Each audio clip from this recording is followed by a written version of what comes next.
Hey, this is Jason Hite, and tonight I wanted to talk a little bit about my new piece behind me, which is untitled at this point. I don't think I have a title for it yet.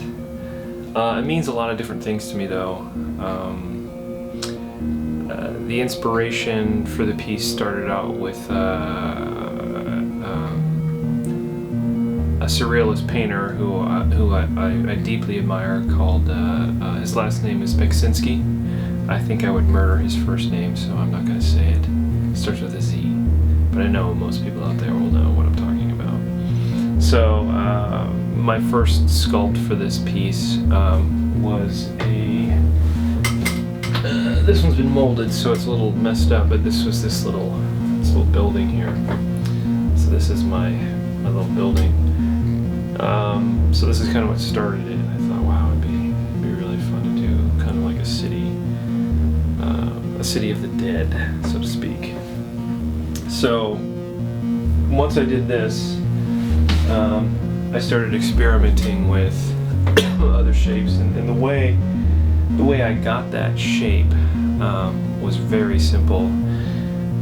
Instead of just sculpting a square, I actually melted the clay down and poured it into an empty container. That one was from a just an empty milk carton. So this is for a tomato soup. So I've got a whole bunch of containers lining my wall back here that I want to pour other building shapes in. I've done milk jugs, and I found round canisters. So I wanted to do a row of buildings. I haven't quite gotten there yet. I started working on this piece. Actually, wait a second. No, my original inspiration for this piece started with an argument with my wife. And I don't know what we were arguing about or what was going on. I can't quite remember, but it had something to do with money, maybe, I don't know, or her time. So no, when we were arguing, I was drawing a picture, and it was her, and she was contained in this heart shape. She likes hearts, so I did this kind of heart shape around her, like it was like some type of a prison. And then I started thinking, well, if it's a prison, or maybe it's not a prison. There's a constant evolution that's happening with my art, and it's always changing and always evolving. So this piece starts off as one thing, and then it kind of morphs into something else. But I really started thinking deeply about what's called the Bardos, and that is an Eastern philosophy. I read this book called The Tibetan Book of Living and Dying, and it's written by a Buddhist monk, and he talks about what's called the Bardos of life, and it was very interesting. Like, being born is a bardo, living is a bardo, dying is a bardo, and I believe the afterlife is a bardo. So there are 4 bardos. I could be wrong, but this is a while ago when I read this. But anyway, and then there's rebirth, so it's like a cycle. And I'm very obsessed with the whole thought of this life and an afterlife. And that's where I started to explore this idea. So I'm doing what's happening here is that I'm going to be doing this right side is the death side. This is the afterlife side. So here the city here has kind of dilapidated and decayed, and I'm trying to do it at a scale where I can put little miniature figures on here. This is probably 28mm figures, something like that. So this is the dead side, and then in the center here, so this piece will be molded and cast, and then once it's cast, this piece will also be molded and cast separately. So once it's cast, this piece will overlap this piece slightly, so that this piece right here, this flat piece that you're not seeing in this piece right here will overlap to about here in front of her. So she'll still be there, but she'll be kind of behind here. And then I'll be doing a right side, which hasn't been sculpted yet, and that side will overlap on this side, and that side will be the everyday life. So once I have, these are sort of the cornerstones or the base pieces of the sculpture. She is the anchor, she's the centerpiece of the sculpture. So she represents life and death, while this represents just death and this represents life. This is the sort of the doorway to both worlds, so to speak, because the mother, the woman, has the womb, which brings forth the babies, the children, the birthing, and all that kind of stuff into the new world. But eventually, she will pass into the afterlife, that kind of thing. So I want to do. I'm going to do kind of spirits over here, and I also want to work in. I want to work in these buildings. So these buildings will be behind these walls here. There'll be a kind of a row of buildings, and each side of the building is different, so that I can kind of cheat and use different sides of the building, because you're going to see this sculpture flat on a wall. So I'll be able to kind of use multiple faces of the buildings, but I also plan on doing larger buildings and smaller buildings, you know, different shapes. So this is a pretty ambitious project, and it's taking quite a while. I'm not sure when I started this, and initially when I started, what I did is I blew up my original sketch and then printed it out, and then basically just taped it onto this board, and then I used packing tape and then sealed over it. So if you can see here, this white behind it, that's sort of my base. So that gives me sort of a rough outline. And then I did sketches. Here's one of my exploratory sketches down here, which has changed quite drastically. Each one, like from the drawing, I have a drawing up here, to this. So first I did this drawing, then this was sort of like an overlay of that drawing to kind of explore that idea a little more. And then once I started sculpting, it takes on another form. So like I try to do this, and then something happens and it just doesn't work in my brain, and then boom, I'm somewhere else. So I have pictures of where this started and where this began, and it was more like this, and then I totally just kind of went off. And, most of the time that's good, sometimes not so good. But I think in this case it's pretty good. I'm really digging all the decay, and what's very unique, what's very interesting, I should say, about this kind of decay and these kind of these surface areas that go in, is that the way I plan on casting the piece, I'll be putting lights behind it, so all these little windows, all these little negative spaces will light up. It should be pretty cool. If what I see in here,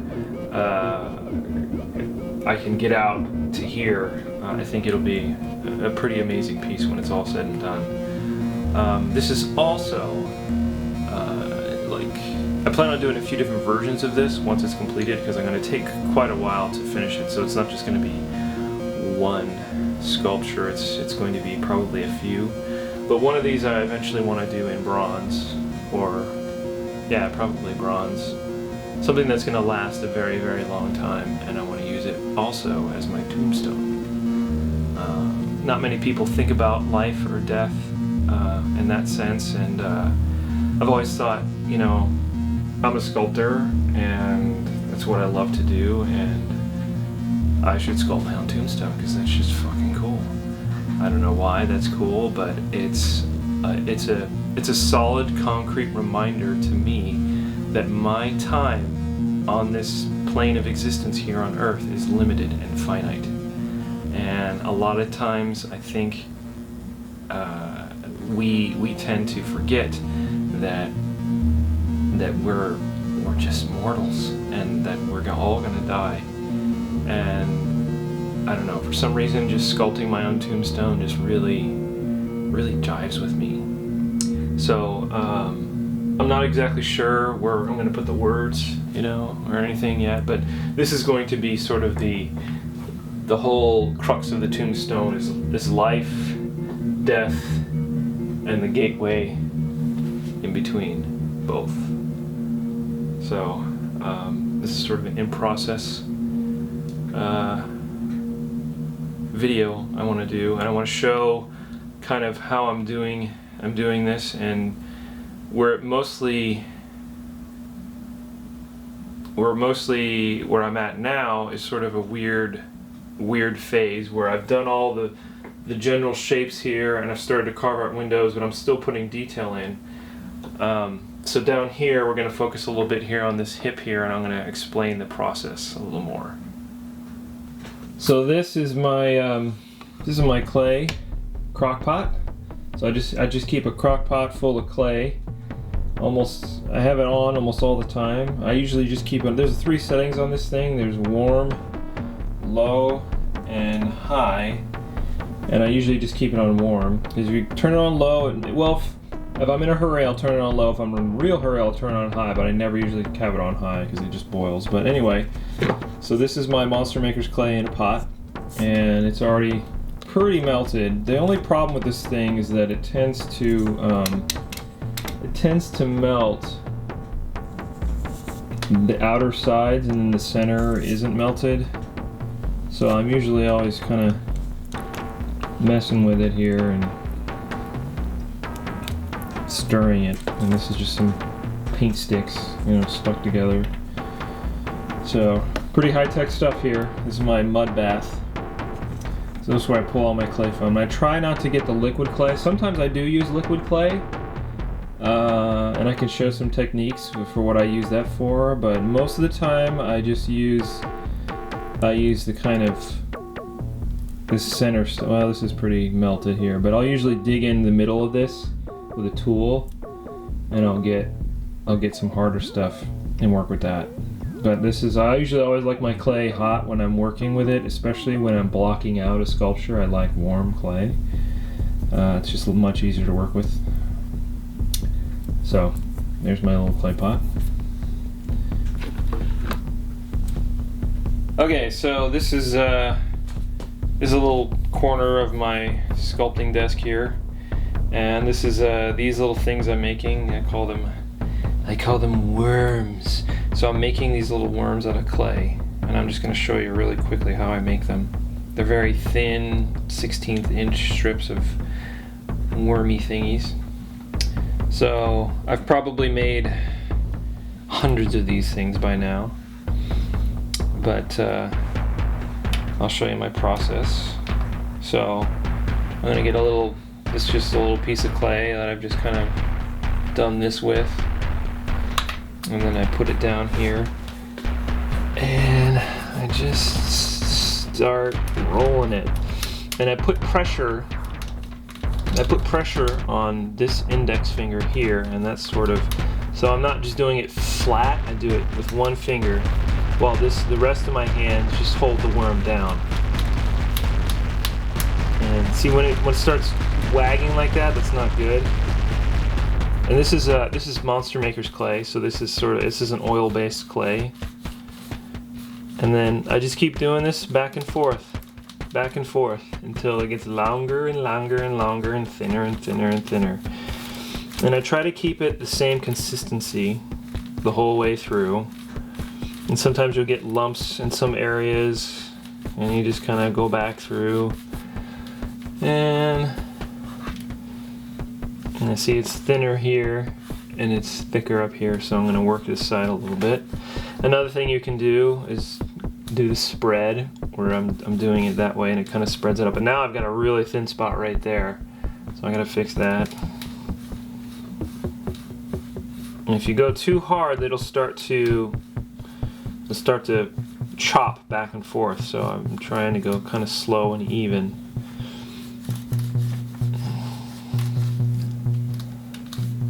Now, I've tried to do this with extrusion before, where I just get like a syringe and get hot clay and extrude it, but it gets too sloppy. I can't get it down to as fine of a string as I want. I thought of maybe dipping just string, like fine thread, you know, like sewing string or something in hot clay and putting that on there. I just haven't. I might try that eventually, but right now this works really well and it sticks really well to itself. Once I get it on there, it sticks. So I'm going to show how it sticks. So this is getting pretty long. This is a nice long piece. I still want to get it a little thinner than this.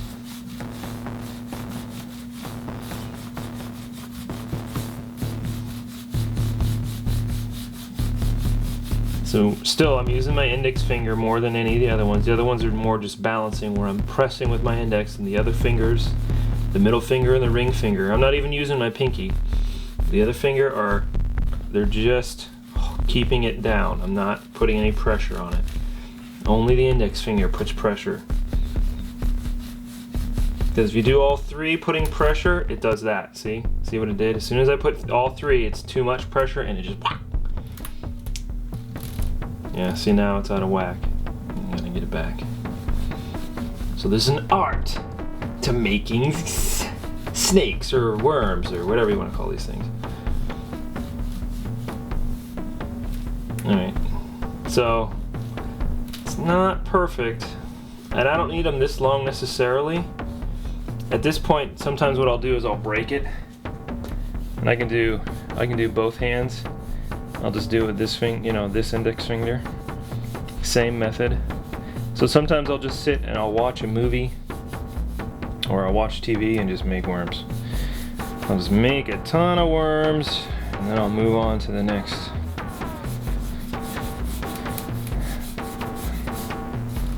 Alright, so this one's looking just about done. Now I'm doing just the 3-finger spread just to kind of even it out a little bit.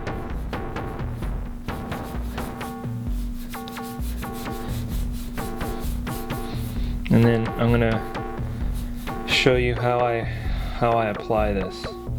I think that's looking pretty good. Now I can do super micro thin ones too, and the trick to doing those is to get a piece of clay, a smaller piece, and once you start ironing it out, once you get it to a certain length, you let it cool.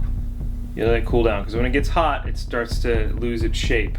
You let it cool and then you hit it again and you hit it again until you get it really, really thin. I can get it, so this one's a little tiny one I did. And you can see, you can't get the tiny ones as long because they're too small. But you can see here the difference in thickness. And so this one's probably like a 1/16 of an inch and this one's maybe a 32nd of an inch. It's stuck to my finger. See the difference there? So I do little tiny ones too. I can get them longer than this, but this is just a little piece I did. You just can't go, you have to chop this up and do little tiny lengths. So that's how I do my little worms. Now I'll show you what I do with these worms on the sculpture. Yeah, I've already kind of laid out a grid here, you can see, and you can see all this is already covered with lines, even over here. Just tons of these things. So here's my little worm that I just made, or long snake, whatever you want to call it. And what I do is I've got this grid line here, and I just lay it over top, and I try to make sure. So I lay it like that, and I've tacked it down so it's pretty straight, and then I just go in with my finger, and then just lightly push it down so that it's sealed in between the sides. Because if you don't push down here, there'll be a little hole in between where those two touch. So those need to be pushed down pretty securely. So, and I'll just keep laying these on. And these long ones, this one's pretty long. These long ones are great for when I'm doing these length lines. This one came out pretty long, but usually I tend to do them a little shorter than this. But I'll do some length stuff here since I've got this extra width. This extra length part here. So, and sometimes, like, it's nice to have a grid shape, but what really helps if it looks like if it's a grid, then it tends to look too uniform. So I will break it up. Well, first I want to lay in the grid, but I will break it up with smaller snakes or smaller worms to break up the grid shape a little bit. And I'll show you how in a second here. I just want to lay in a couple more of these. And also, I try not to make all these the same exact size. I like to vary the sizes. They look much better when they're all different. And your eye can't gloss over it as easily if it's all slightly different. Like your eye just kind of gets you have to look instead of just glossing over this grid on top of her. It's actually broken up. So what I'll do is I'll take this and then I'll take another piece down, and a lot of times when I don't want to go back to my snake table, I will just take this piece and see if I can do it here. It's kind of hard because I wouldn't do it here, but I've got a piece over here. Oh, actually, wait, I can do it. Yeah, I can do it right here. The camera can see it over here. So I'll just take a little piece and then I'll get it even thinner. So this is uber thin, really quick. And then this is where I start to lay in these other pieces. So this will help to break up that grid a little bit and give me some guidance when I'm carving into it. So there's that. You can see if my hand isn't covering it all up too much. Let's see if I can zoom in. No, not really. Maybe I can move the camera just a little more forward. And then, let's see. There.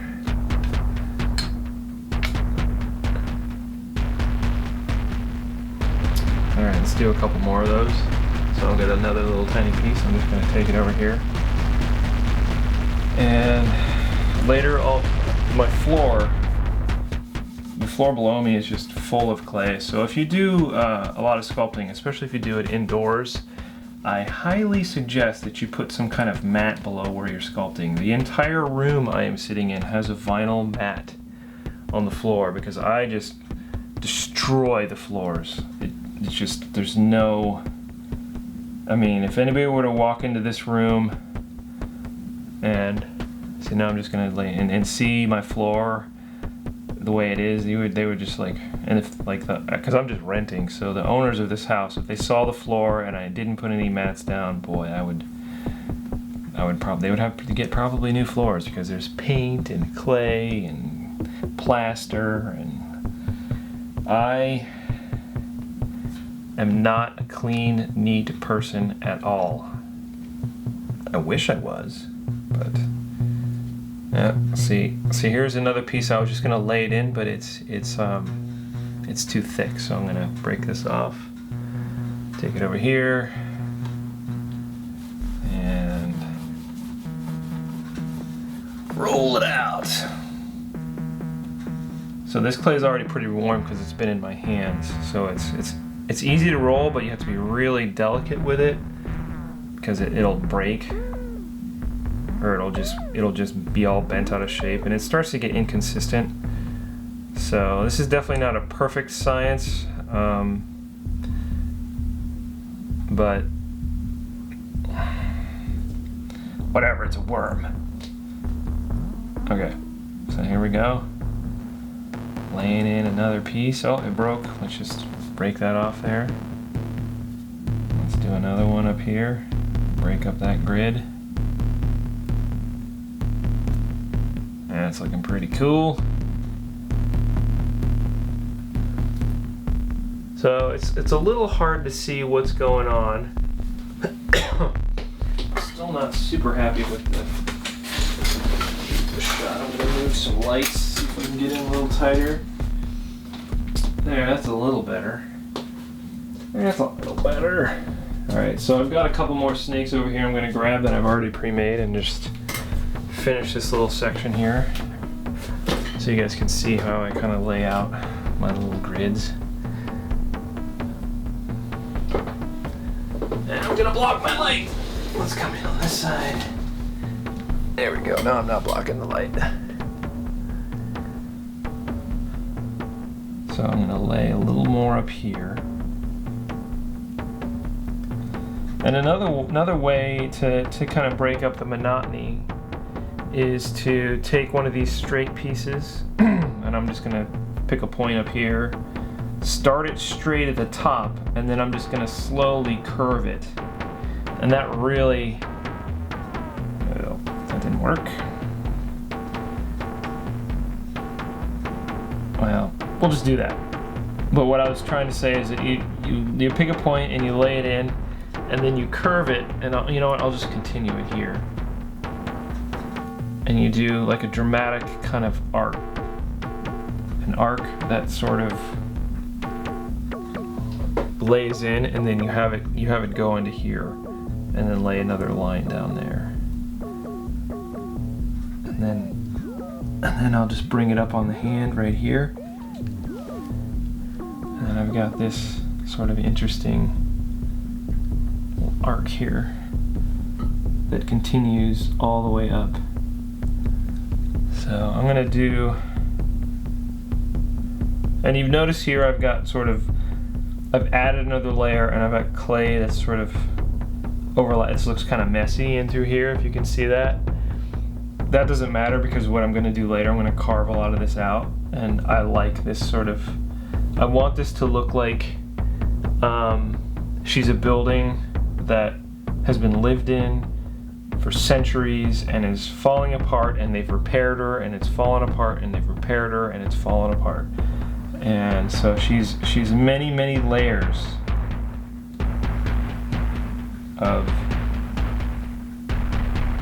building materials here that are kind of, so I love the imperfection of it, because when you look at it from far away, there's the whole shape is there, but when you look closely at it, these details, you see that there's these lap lines and inconsistencies. That's what makes it unique and original.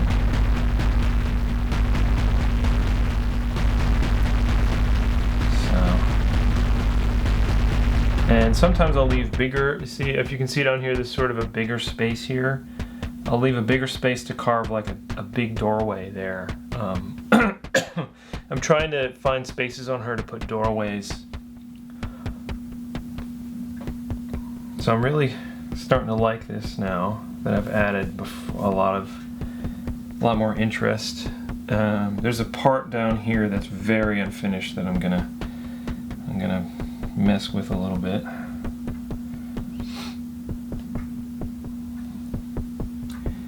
And you know, because I'm inspired by Beksinski, but I don't want it to look exactly like Beksinski. You know, I'm trying to do my own things. So when I'm inspired by an artist, you know, of course I'll look at their work and reference it, but only to a certain extent. I won't copy it. I will never. I mean, well, not never. I have before. I used to copy Alien all the time as a kid, but nowadays I won't do that. I'll just, you know, I will try to take that look or that style and just sort of do my own thing with it, and that's what makes it really fun. I think it's great when you're when you're learning to do this kind of stuff, if it's sketching or drawing or painting or whatever, to paint what you see exactly, you know, copy the masters, so to speak. But once you've developed your own eye, you should really, I mean, you can take a cue from people. I believe in that, taking a cue of you know, being inspired by what they do, but never directly copy anybody's work, because then it just kind of bleh, doesn't really work artistically, because it's been done. Alright, so now that I've laid this in there, I'm going to reposition the camera a little bit and try to get in a little tighter so you can see how I carve some of this out. Okay, so I have a lot of different tools that I use for doing this type of work, and I'm going to show you this one. So this is my little square hoop tool, and I've already carved out a couple of holes here. You can see this fits perfectly in those notches in between this grid. So I've carved a few in here already to kind of show you. I'll clean this one up. So this is one of the tools I use. Another one that I use is the same kind of tool, it's just much smaller, same square shape. And what I'll do is I'll go in, and you have to go straight in, and then I'll come down at an angle, curve it up, curve it out, and pop out a little piece there. So, I'll do it again. And I'm using this little web here as my guide and the grid, so it gives some kind of, it breaks up that whole grid shape by having this web going straight through the middle, but I carve out the area where the web ends, you know, where the string ends. And I'll go in and kind of fix it up a little bit.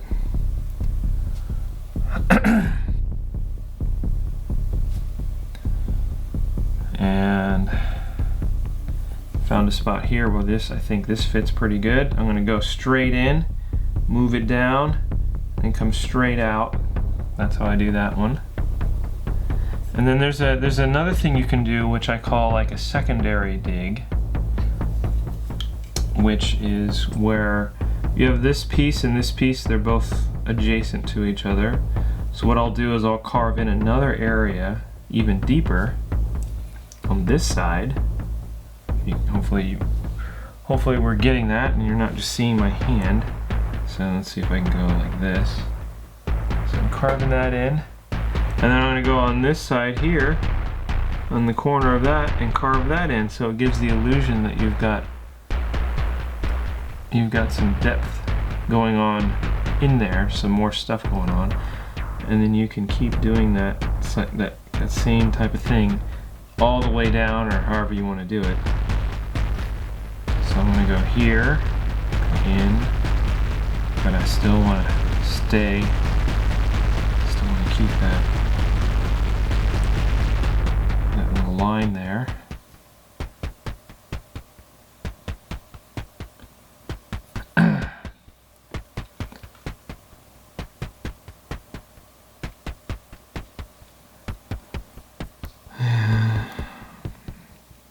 And sometimes I'll go in and I'll flatten these. Gives it kind of a different look. Here. And I try not to go, like when I carve in, you notice that the tool, it tapers down to where it connects to the metal part here. If you go too deep, then what happens is you're only getting the surface area. So when you go too deep, you can't, when you pull out, you're not getting a full dig. So I don't know how to describe it, but like, you don't want to go too deep. So I usually, with these kinds of tools, I only go like this one. With this one, I'll probably go about a quarter inch deep because it starts to get too thin. This one, I go pretty shallow, only about maybe 1/8 of an inch depth, if you can see that. So you don't want to go too deep with these. You can always go in and dig out and then go back in and do another 1/8 inch. That's what I'm doing here. But if you go too deep in these areas, then it just gets kind of, oh, there, I'm destroying detail. I've got too much caught there. Need to cut it on that side. There we go. So I kind of mess that up a little bit.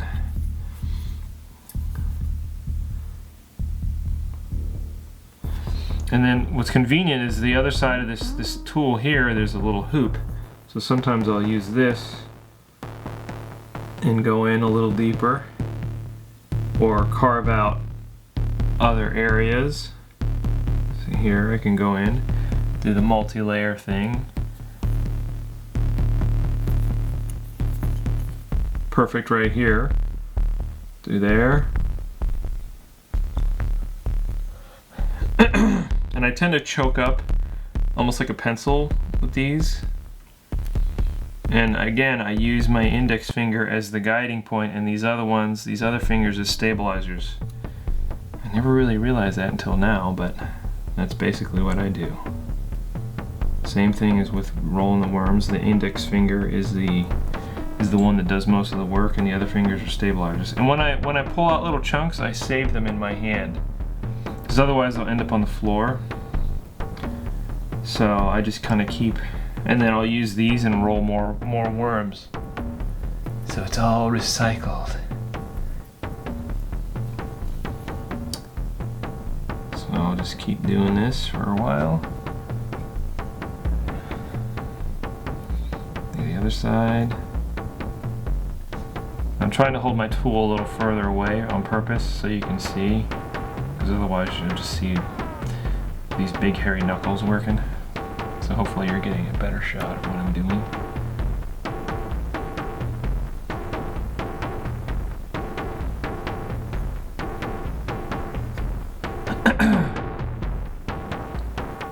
And I love doing further detail on the inside of the holes, because it gives a whole other layer of interest.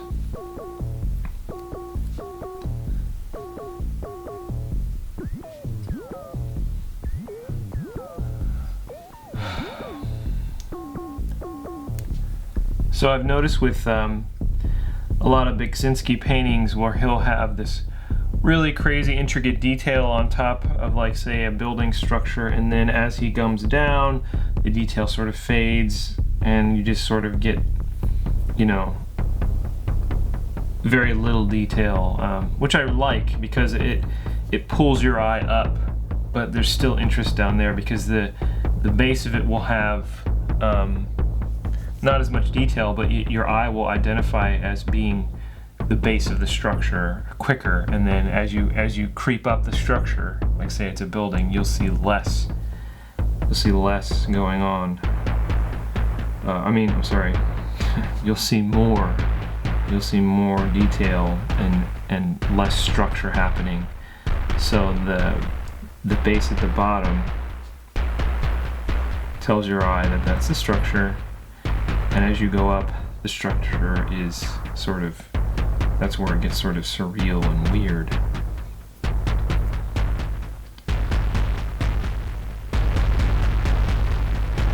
So I kind of felt on this, some of my work that's inspired by his work, that I haven't really been doing that. And I've noticed that I like leaving some spots that aren't carved out. And it gives your eye more of a point of reference to look when you're looking around a piece, that there's spots where there isn't these big holes everywhere. So like, just some of this is worn away and other parts of it are still intact. But this is almost too uniform of a wear right here, so I need to kind of break this up. So another thing I like to do is, see, I have this little patch over here there's really no grid here. So this is where I'll do a little bit of, I'll take this tool and I'll just carve in like that, and just kind of get, you know, a feel of decay going on there.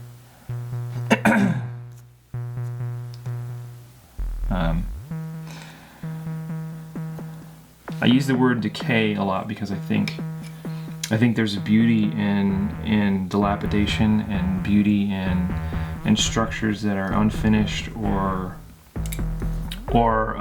unkempt. I love the natural, like when nature starts to take things back, and I love things that are on the brink of being nothing, but are still clinging on to the physical, that are something. I love driving by buildings that are in mid-construction, where you see just all the wood slats and everything, and the beams, but there's no walls yet. To me, it's like looking at the skeleton of a building, and they haven't put the skin on yet. It gives a whole other look. I ripped off some detail. Damn it.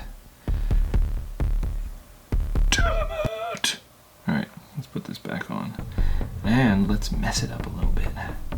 So since I pulled that off, I'm just gonna put it on wrong on purpose, and then I'm gonna carve out this area here and see how that looks. Come on out, you little fucker.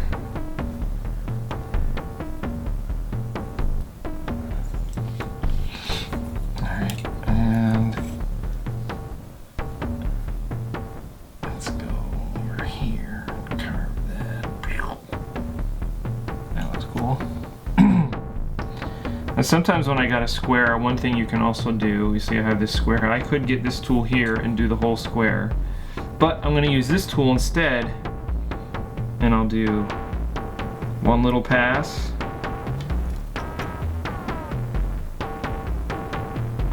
and then I'll take the smaller side and do another pass. And notice I'm not holding it flat like this, I'm holding this at an angle, so I'll just get a really small thing there, and then it just adds a little more depth. And then I'll take this side, still got clay on it, and then I'll try to clean this up, because when you pull something out, you tend to get these little scrapey lines everywhere, and I'll show you how I fix those later.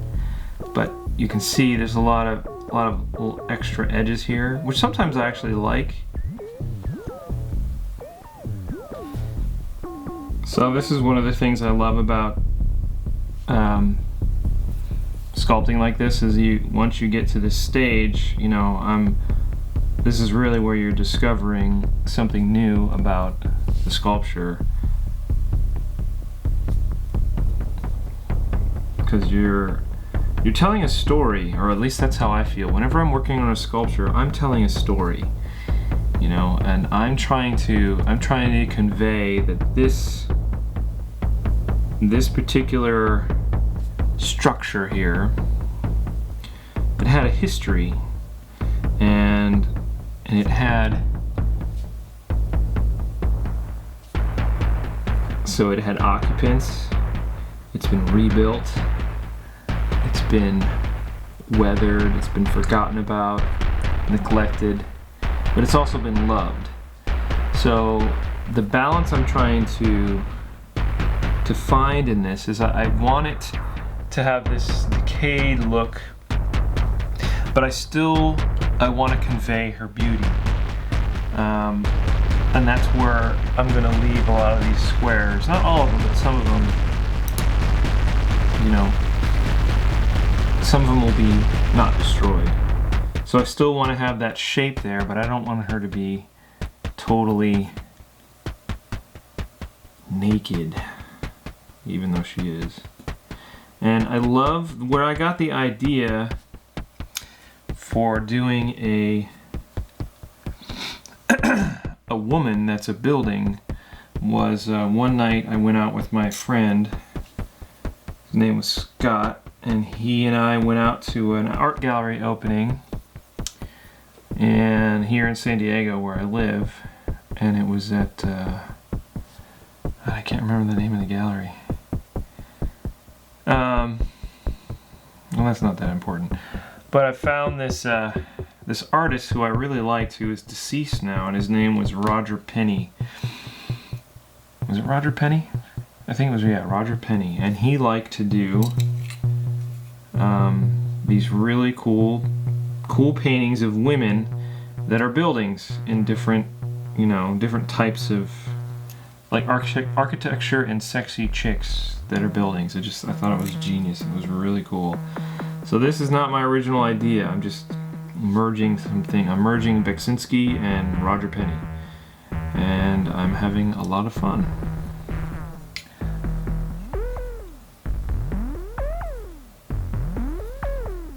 And I'm trying to find, like, sometimes I'll go too far, and all the beauty of it is sort of obscured because I've gone too far with the decay. And it's funny, like, when I try to do beautiful sculptures, like things that, like pretty things, they always end up turning into these very dismal, ugly things. But that's what I find beautiful, is the dismal and the ugly. I don't know why, it's what I dig. I don't know. And then another thing I do a lot when I work is I'll back up from the sculpture and I'll look at it with squinty eyes, almost close my eyes to try to see what's going on there. Don't know why I do it, but I'm trying to get the whole picture. Sometimes I get so wrapped up in the details that I forget to pull away and look at it as a whole. It's very important to do that because sometimes you'll forget and then you'll back up and you'll be like, oh my god, it's all wrong. I've been going too far. Alright, I'm gonna do some big holes. Big holes. Let's do a big one right here. Actually, I like this division here. Let's just go in there. Pull that out.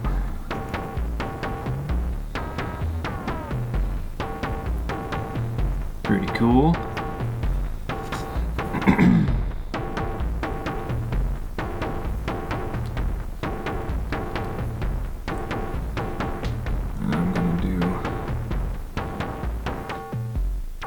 I don't want the structure to be gone where her finger is exactly, but I'm going to pull some of this away.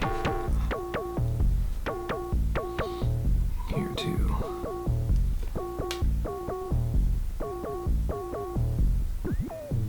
So I try to vary my depths. And I'll give it so it's not too uniform.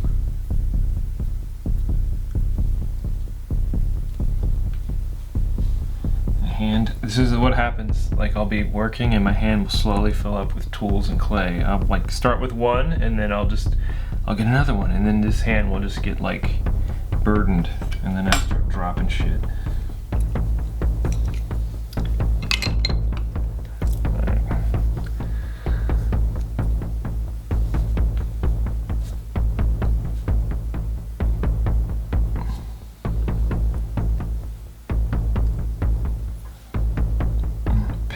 Corner up here and just start carving it in.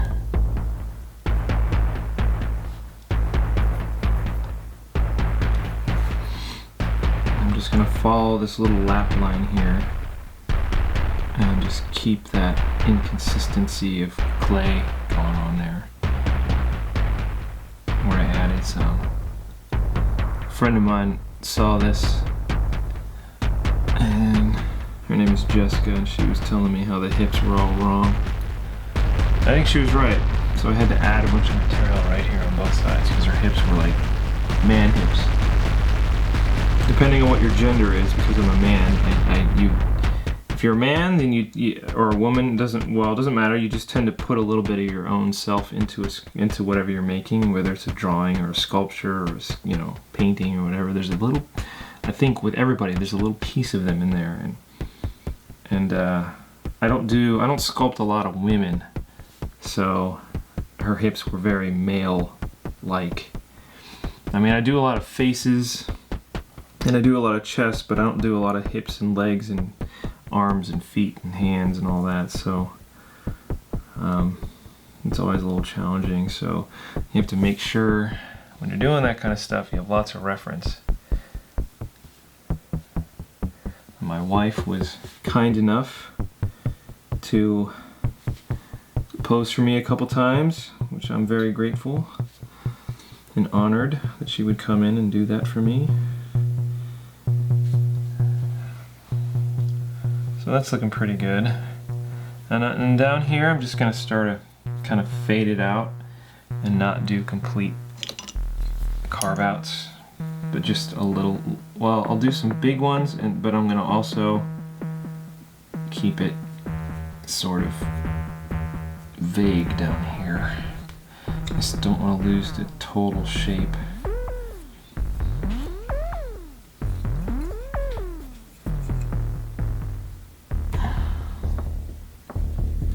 And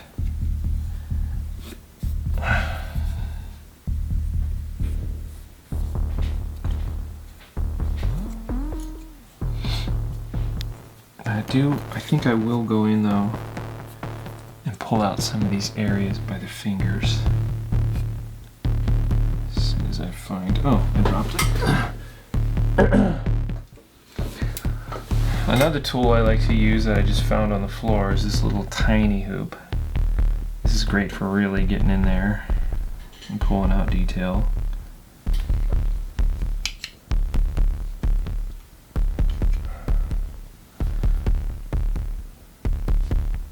But anyway, I digress. I'm going to go here and pull this out. I'm going to go straight in here and go up. There we go. Get that out.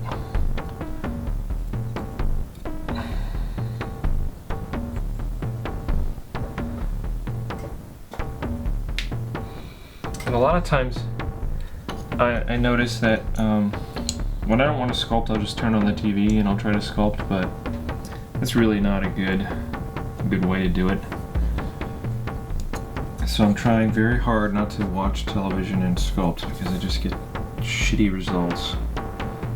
And I'm not really focused on the sculpt. I'm just sort of forcing myself to sculpt and I don't want to. So I've recently discovered the camera, and then I can just blab to the camera while I sculpt.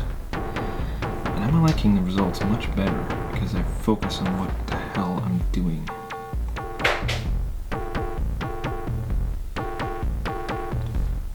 Somebody dropped something outside my door.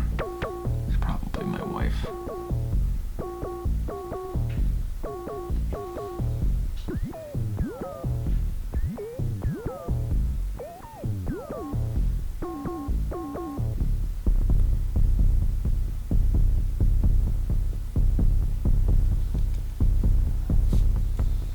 So look, I've dropped some of it, but this is all the clay I've carved out so far. It's pretty good. That was all in there a few minutes ago. All right, so I want to go through and flatten some of these out. So I'm just gonna take a tool and kind of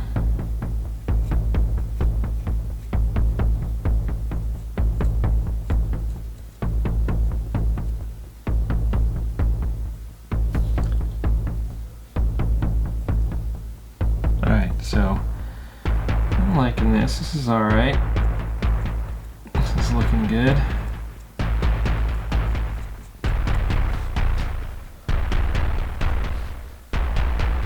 Now let's pull back and check out the whole thing.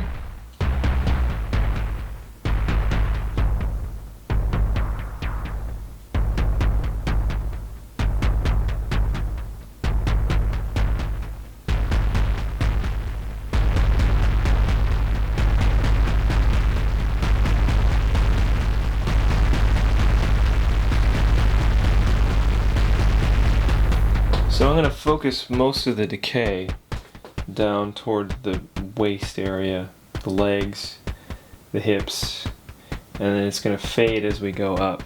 And it'll just be some of these lines, and I'll just do some selective holes here and there. But I'm trying to really preserve the breasts, because I think those are a beautiful part of the female anatomy, and also the head and the facial features. I started to do some lines on the face, but I haven't been super happy with the results, so I'm going to try to just focus the windows, or whatever you want to call them, on the hair and on this part of the, basically just the hair. But so far, it's getting there. And you noticed I'm pretty close to being finished with the arm, because if I do too many windows, then it just gets too much. So where I'm really focusing is on the hips, and then I'm gonna fade it up as we go. And before I went and did all this, first I sculpted her completely naked, and then I tried to do as much skin texturing as I could, especially on the chest and facial areas, so that when you look up very closely, and I'll zoom in, see, I'll even move the camera up a little bit. Boobs in your face! So when you zoom in here and focus, there's a pretty good amount of skin texture here on the breasts, and I want to preserve that. And hopefully, I'm not sure how it's going to be painted yet, but it'll have this sort of surrealistic quality, and as far in the face as well. You get a shot of the face here. And there's a lot of texture here on the lips and everything, your teeth. Let's see if I can get the lighting a little better. I have one light that I fight with, and I have this really awful overhead light up above that I use to sculpt with, but I have a light behind it too. Let's see if I can. Yeah, that gives you a whole different look. Let's see if I can focus in on that at all. Yeah. So that gives you an idea of what I'm trying to go for. And behind it you can see the original the original drawing I did. That was the first drawing. Which I did 3/17/13. So it was like a couple of, it's 2016 right now, and it's January, so it's almost been 3 years ago I did this drawing. I've been working on this thing for 3 years, but this was another. This is a direction I still might go in, but this is a little tiny like coffin. There's a little dude in here, and this is like kind of like a weird biomechanical coffin. This is very biomechanical feeling, and I still want to do some biomechanical elements to this, but I'm moving in a slightly different direction. And as I worked on it, I was trying to sculpt it flat, and there's a lot of 3D elements that I see in here. So this little coffin here goes up in these little like arcs that come here and here. These little coffins are supposed to be on the sides here. So I might still do that, but I'm not quite sure. Anyway, I'm just having fun. So I'll do some more updates in the coming days and weeks as I continue on this bizarre tombstone.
Hi, my name is Jason Hite, and I'm here to talk to you about my latest sculpture, Sheol.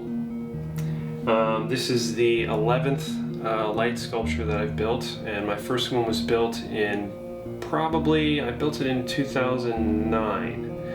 I say built because as a sculpture, this is a combination of assemblage and separate sculptures. My previous light sculptures mostly have been assemblage found art pieces, but this one I wanted to try something different and sculpt each individual part of the sculpture, mold it, cast it, paint it, light it, all that kind of stuff. So each of these there are 3 central pieces in the front, and then there's a smattering of smaller sculptures in the back. This is the right wing of the sculpture, which represents order, which is on a hinge so it can move. And then this left wing represents chaos. This was actually the first piece I sculpted in this series. Then I sculpted the central figure. This is basically like the sleeping goddess or Madonna type figure. that represents the pathway to the material world. So this is my interpretation of limbo, basically, the place you would go after you die, before you ascend to heaven or descend to a lower vibrational realm. I don't believe in hell. So this is a place where souls and all sorts of astral creatures might be. And these spheres here represent souls themselves, actual physical souls that have manifested in this plane from either death, dreams, or deep meditation. Then I have some of these other figures, this green guy down here. This is what you would call a demonic or lower vibrational being that feeds off of some of the weaker or lesser potent souls. There are also soothsayer spiders or web weavers that I have in these corners here that would trap souls to eat. So this is almost a wild sort of interpretation of something that is non-physical but put into a physical form. Also, each of these pieces, the central pieces, are actually on separate light grids, so I can actually change the color of the sculpture. These also, they're a little harder to reach. They're over on that side, and I don't want to stand in front of it, but these can also be changed. These central pieces here, these smaller pieces, these also represent souls. And these souls are in transition, so they're not rounded. These souls are either descending or ascending.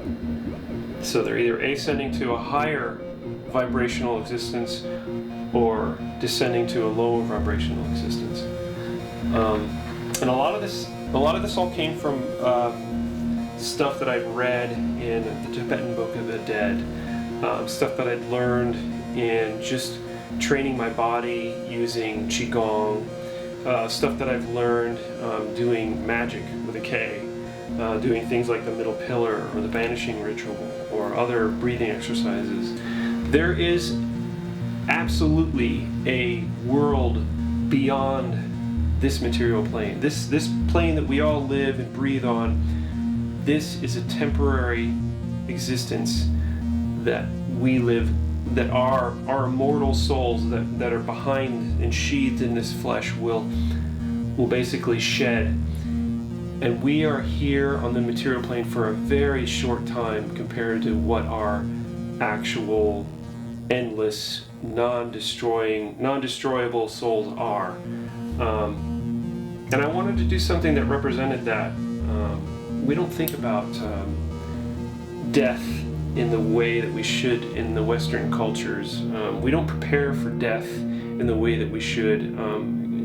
I think there's a lot of rituals and stuff that Eastern cultures do, especially the Tibetans, and I think that we need to pay attention to that. And I've also said in another video early on making this that I wanted to turn this into my tombstone, which sounds really dark and bizarre, but I think it's something that is affirming to me and to others that there is a place beyond this world. This isn't all there is. Could you imagine if this was all that existence was? There are realms beyond this place that you can even visit today if you wanted to in your sleep by astral traveling. So this is something that means a lot to me. It also might be the last light sculpture I ever do. I'm getting older.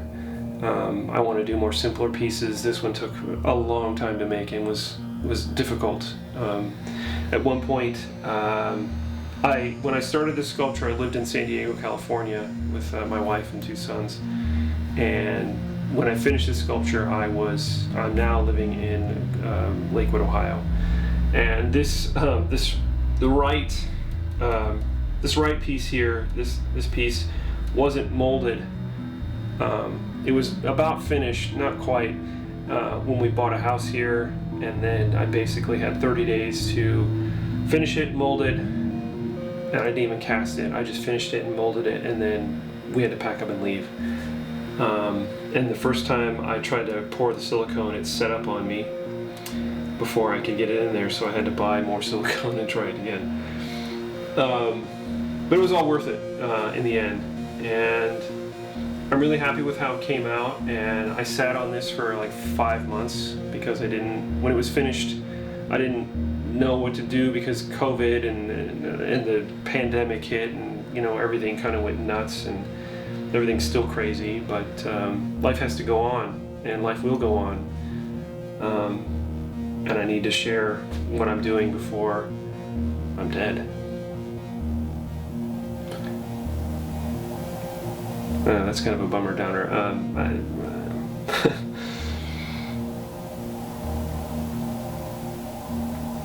So if I do end up making this my tombstone, I want to do it all in bronze. I think that'd be cool. Also, I worked for a very long time to try to figure out how to make this into a game. I'd love to make this into basically an RPG game where you are the souls. You represent a soul that is trying to help other souls to ascend, and you have these other creatures. I have more. There's also, I forgot to mention, this creature here. This thing is called a deathbed. It's like a spider kind of creature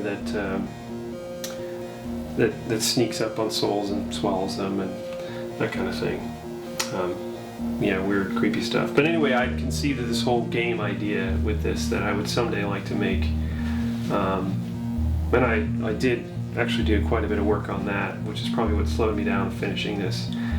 But at some point I had to say, okay, I'm gonna just finish the sculpture and then I'll worry about the game later, because there's so many other components to the game that are just not really my forte necessarily. So maybe somebody out there wants to help me with making a game out of this thing. Yeah, I play Dungeons and Dragons with a group of guys here that I met right after I moved here.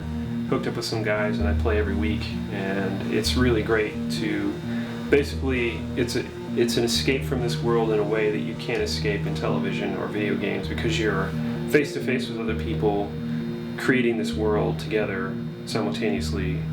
And that's sort of what this is, in a way. Because I think all of us created this reality, and there are realities beyond this that we can create. And this is my vision for what the afterlife might be.